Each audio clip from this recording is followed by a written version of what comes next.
It is time to remember who we Americans aspire to be as a people. This moment beckons us to a renewed commitment to realize the ideal of e pluribus unum, out of many, one, the very aspiration upon which America was founded. It is not enough simply to believe in our hearts that we are all equal. This awareness creates the moral imperative to act and to view all aspects of our personal, social, and institutional lives through the lens of justice. It implies social innovations more profound than anything we have yet achieved. And it requires the participation of Americans of every race, creed, and background. For only through such inclusive participation can we achieve unity. It is one thing to protest the injustices as they arise, but it is a far more profound challenge to create an effective framework for justice. Our efforts can only succeed when we learn to build relationships with each other based on sincere friendship, regard, and trust, which in turn can illuminate our institutions and communities. An essential element of the process will be honest and truthful discourse about the road we have taken to where we are now. We must, for example, build the capacity to truly hear and acknowledge the voices of those who have directly suffered from the effects of racial prejudice. It is critical to understand our present reality and how we got here so that we can move forward. This capacity should manifest itself in our schools, the media, and other civic arenas, as well as in our work and personal relations. This should not end with words, but lead to meaningful, constructive action. Significant efforts are already underway to learn how to create models of unity in neighborhoods and communities throughout the nation.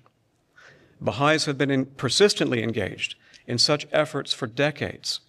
Again, the aim is not unity in sameness, it is unity in diversity, recognizing that everyone has a part to play in contributing to the betterment of society, and that true prosperity, material and spiritual, will be available to us all to the degree that we live up to this standard of inclusiveness. We should discover what helps to make a difference and why.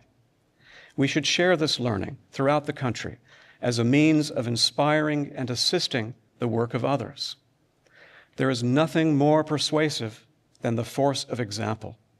Fundamental changes in social attitude will be achieved if men and women of goodwill can see others attempting successfully to give these ideals practical expression in individual and community life.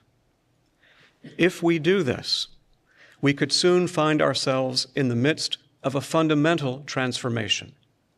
A new society will be based upon our much higher potential for collaboration, reciprocity, and human progress. We all understand how members of a healthy family depend upon each other and provide mutual support in relationships built on trust. This is no less true for a healthy community and for an entire nation. Let us not lose this opportunity. Will we commit to the process of forming a more perfect union? Will we be guided by the better angels of our nature to choose the course of wisdom, of courage, and of unity? Can we become the beloved community that includes and uplifts all? Will we choose to truly become that city upon a hill to serve as an inspiration to all humanity?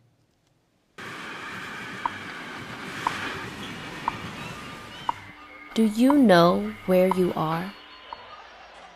Do you know what has brought you here? Do you know what comes next? For too long, we've been divided by things we didn't choose, by old prejudices built into how we see and how we live. But are we doing enough to change it? Are we nourishing every population that makes up this country?